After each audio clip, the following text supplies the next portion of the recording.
Niye ulan niye? Niye?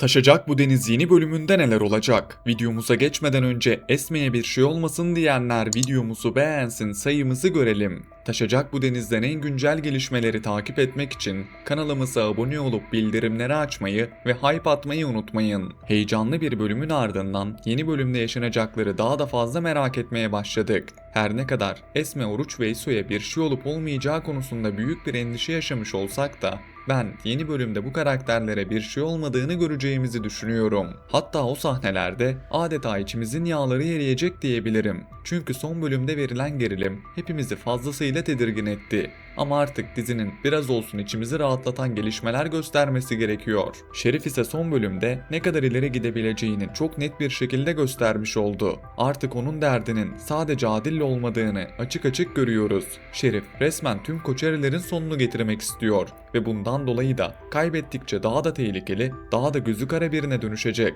Ancak bence tam da bu noktada kendi sonunu da yavaş yavaş hazırlamaya başlayacak. Çünkü insan kaybettikçe kontrolünü daha fazla yitirir ve Şerif de şu an tam olarak böyle bir yola girmiş durumda. Adım adım büyüttüğü bu öfke en sonunda dönüp dolaşıp kendisini vuracak gibi duruyor. Adil cephesinde ise yeni bölümde yine sevdiklerini korumak adına büyük bir mücadele göreceğimizi düşünüyorum. Adil, Esme ile tam kavuşacak derken Şerif'in tehlikeli planları bir kez daha bu ikilinin arasına girmeye çalışacak. Ama ben bu kez Adil ile Esme'nin ayrılmayacağını düşünüyorum. Tam tersine bunca zorluğa rağmen birbirlerine daha sıkı tutunacaklar. Artık bu aşkın sürekli sınanmasından ziyade tüm zorlukların üstesinden birlikte geldiklerini görmemiz gerekiyor. Bu yüzden yeni bölümde de aralarındaki bağın daha güçlü bir şekilde hissedileceğini düşünüyorum. Öte yandan Eleni son bölümde ailesinin peşinde olmaya devam etmişti. Fakat yaşanan olaylar Eleni'nin odağını ciddi anlamda dağıttı.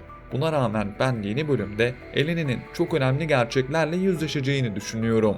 Hatta bence artık gerçek annesinin Hicran olmadığıyla yüzleşmesi gerekiyor. Çünkü bu gerçek gerçekten çok uzatıldı ve hikaye bir noktada ilerlemek zorunda.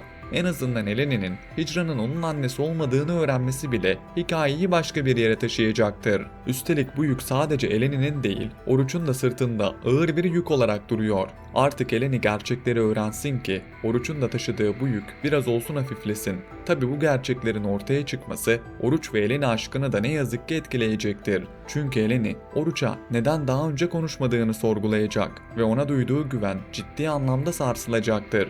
Yani yeni bölümde hem tehlikenin dozu yüksek olacak hem de bazı düğümlerin çözülmeye başladığını göreceğiz. Bence dizinin bundan sonraki kırılma noktası da tam olarak burada başlayacak ve herkes kendi gerçeğiyle yüzleşmek zorunda kalacak.